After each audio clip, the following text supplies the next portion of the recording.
Hello guys! Mag-iiba tayo ng location for today's video. Tingnan nyo guys, nakabalik ako dito sa bahay ni Resi. Ang ganda-ganda ng flowers. Ayan. Vlog number 1 dito sa Tamukalaw. Napakaganda. Sige na, pasok na kayo dun. Ayan Parang may pa-birthday kami. Birthday daw. Ayan. Ayan si Bing. Elizabeth Quebec. Ayan. Pakiyakap na rin siya, no? Ito, Aligaga, yung aking kaibigan. Alam niyo yung ilang taon tayong hindi nagkita.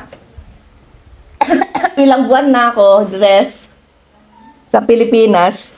Sabi niya, nung nandun ako sa Amerika, basta pupuntahan mo ako, magkikita tayo pagdating mo rito. Ilang buwan na ako rito. Since October pa ako, tapos ikaw yung kausap ko na nasa Hawaii ako, tapos ngayon lang tayo nagkita. Say hi. Yan si Resi Velasquez, pakiyakap na rin, bagong paligo yan. Yung isa, hindi naligo, sabi ganyan. Ayan ang kanyang kapatid, ayan.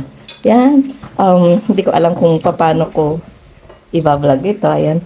May pagsasaluhan kami, luto ni King, syempre, order na kayo, small size yan, ayan, diba? Double purpose. Si, yung kusinero ko. Yan. So, ganyan ang kapag ka nakita-kita ang mga vloggers. Yan. Yakapin nyo na kami lahat. Thank you guys. Yan. Mag-vlog ka na. Bye. Thank you for watching guys. Bye.